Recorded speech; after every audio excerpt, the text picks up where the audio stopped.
What's going on, everybody? Welcome back to Manifesting Your Desires. It is Antonio checking in.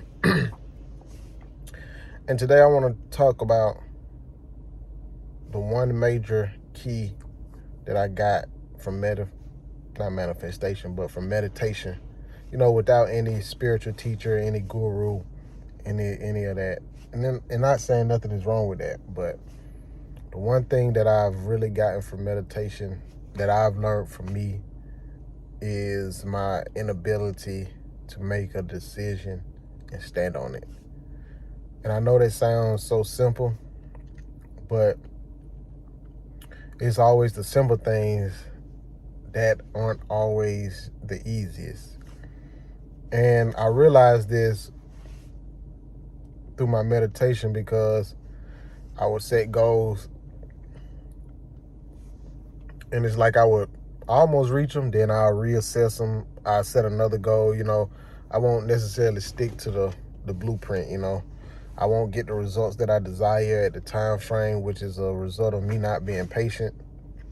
And I just jump from this to that. And even with my meditation, I realized that at times it's been hard for me to I guess, concentrate or focus on one thought or even when it comes to visualizing. And for the longest, I didn't put two and two together. That meditation, it was simply showing me that I have an inability to make a sound decision and stand on it and stick with that. And I realized that's been the main thing that's been halting a lot of my manifestations, a lot of my desires. So recently, I wrote down, a few things that I want to accomplish during the week. I haven't done this in a while. I don't even think I honestly done it now that I think about it. And the funny thing about me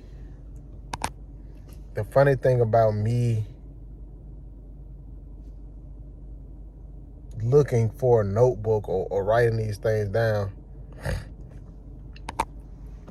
I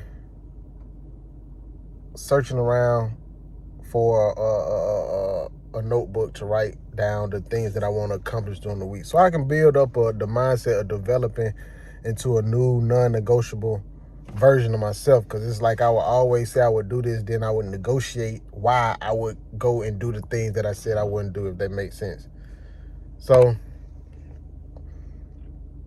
I was searching around to see what I want to write it on. I ripped out a piece of paper, and for some reason, it was a lot of resistance with me just even writing down a few things that I want to accomplish during the week. And I'm like, wow, that's a blockage right there.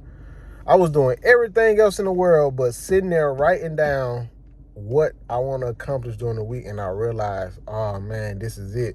This is me saying I want to do something or make a decision to do it and not doing it. So I'm going through the house looking for a notebook. And lo and behold, I found the notebook, right? And the funny thing about this notebook was it was a notebook I had from years ago, writing down things that I was going to do goal-wise, things that I was going to do for the week that I just fell off. Now, some of the stuff I was looking at, and I was like, oh, I'm actually doing that right now. But during that time frame, it's like I just write it down and not forget, I just don't do it. And that's what meditation is showing me, that if I can just hone in and stick to the things that I say I'm going to do and be non-negotiable about that, you feel me, then I will be impressing my subconscious. And the whole goal is to develop a new version of me, So I finally wrote down what I was going to do for the week just so I can,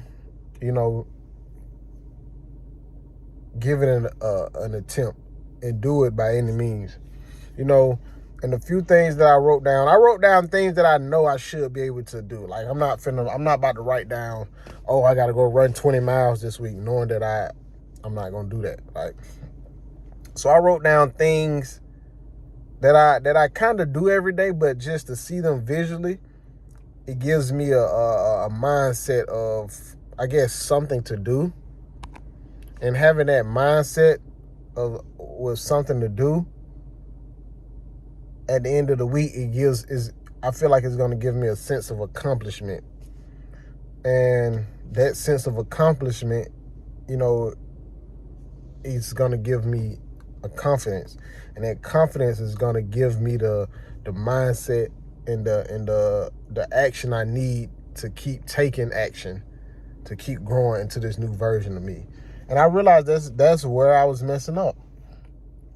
That's why I love to meditate, because when you just sit there and when you just meditate, a lot of the answers come to you, but you have to really be willing to have your mind silenced. You really have to be willing to, just be quiet and take in what you're not good at, take in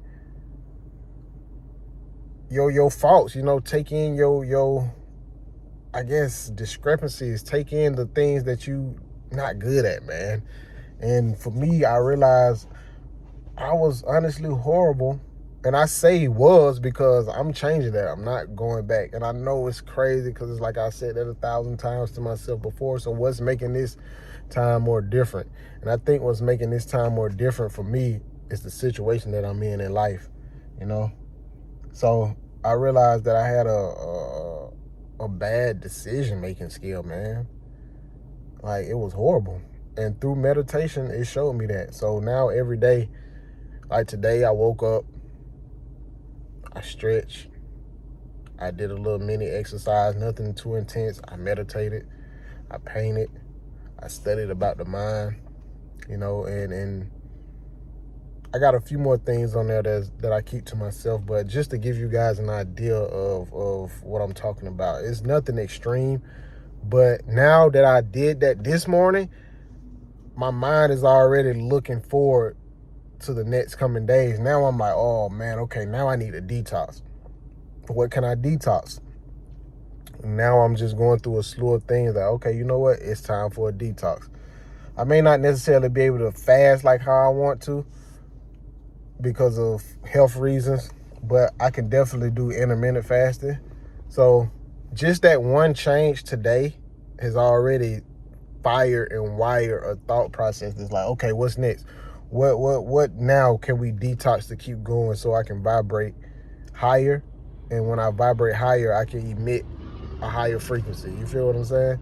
And that's all just coming from meditation. And lately I've been meditating with the alpha waves for the morning and then the theta waves when I go to sleep, because the theta waves put me in a drowsy state. So if I'm waking up in the morning meditating to a theta, it's like gonna put me back sleepy. Whereas the alpha kind of keeps me in that relaxed state, but wakes me up and keeps me focused. And I'm noticing the difference between those two brain waves. So the key in meditation is just focus and listen. Listen to yourself, because yourself will reveal the answers to you. But once again, like I said, this is the one major key that I personally got from meditating recently, without any spiritual guru, any teacher. And that's what I'm saying. Y'all can do it too. Y'all just got to tap into yourself. In the meantime, between time, I'm about to do a little nature walk before I got to go pick my daughter up from school. So y'all be good. Y'all be safe. Y'all stay up. Y'all stay down. And y'all stay grounded. Peace.